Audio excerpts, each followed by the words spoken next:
Lies and all sorts of fabrications spread about us online when we're walking down the street. Our lives have never been the same after coming out about this. And one has to wonder, so this is what the last 8 years of our lives has come down to. The main concern wasn't even the knowing of what he did to us. It's knowing that he's not going to stop. He's going to continue doing this to other women and other girls. And that's what we wanted to stop. That's what we wanted to prevent.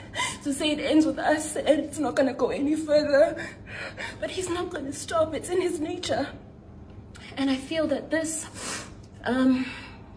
is kind of enabling to him. I think things may only get worse from here. Definitely going to be more pompous and believe that this is an act of God. And it's not. I think we're all familiar with the fact that evil prevails in this world. And it's really unfortunate. Fezeka, who had left the country prior to the accused's arrest. In Umhlanga, the JDI had a mission house where young girls would gather, pray together and practice choir, eat and stay. All the complainants joined the church at various times from different regions and branches. It is common course that during services there were testimonies how accused one allegedly healed people and people had financial breakthroughs through his interventions. The complainants were either recruited to go to Durban by their local pastors or Fezeka, or accused 2 and accused 3, after accused 1 displayed an interest in them.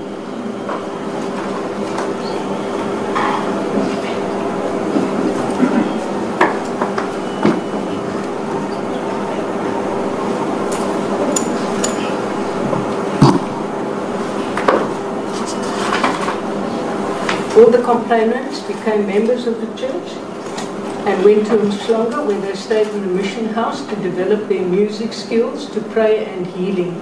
Some went there to complete their education or to further their studies. Their transport costs to Umhlanga were paid, and transport was arranged by Fezeka or their local pastor or accused 2 and 3. Accused 1 is a self-taught musician playing different instruments he used in accompanying the choirs. He considered himself a prophet and he was seen as one by his congregation members. He professed to heal the sick and to perform miracles.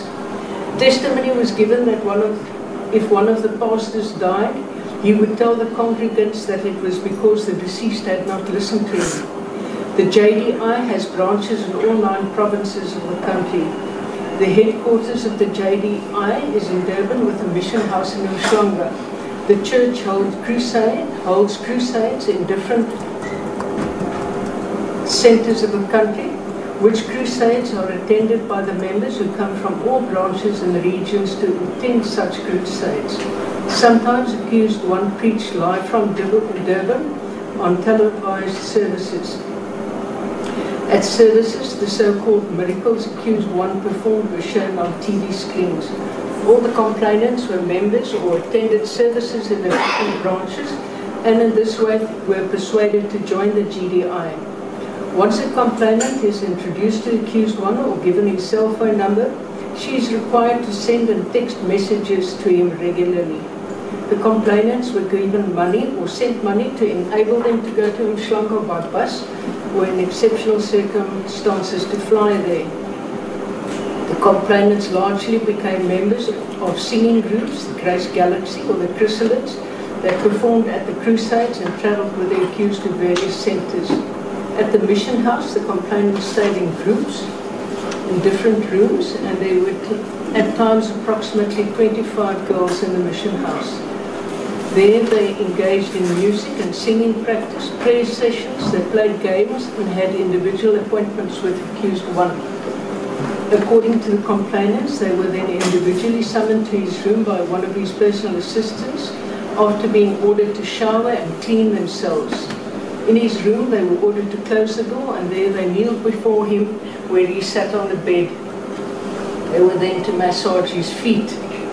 The issues in the trial largely centered on what happened inside the room of accused one in the mission house and at the other centers where they attended crusades.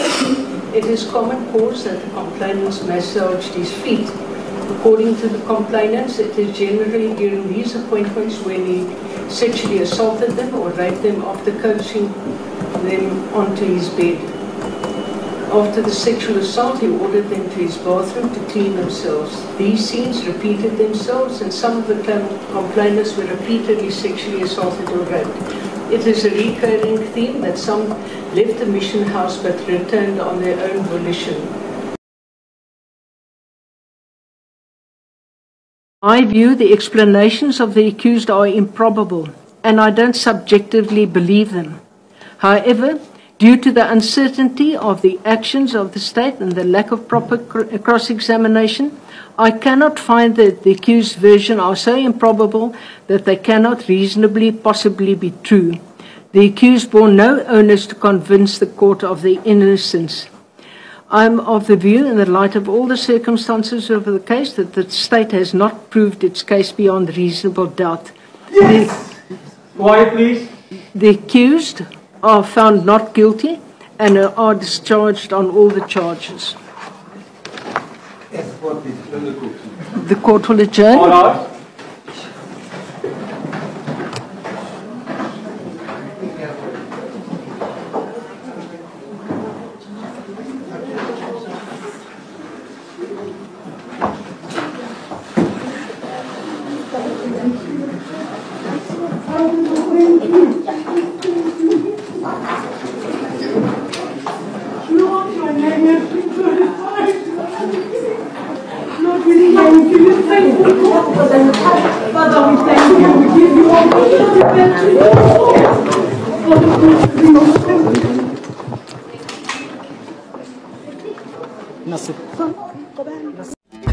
Ladies and gentlemen, my name is Dr. Jones. Why Not TV. Please subscribe. Bye for now till we meet again next time. Subscribe, please. Don't forget to like and to comment. Thank you very much. Dr. Jones, Why Not TV. Goodbye till we meet again next time. Subscribe.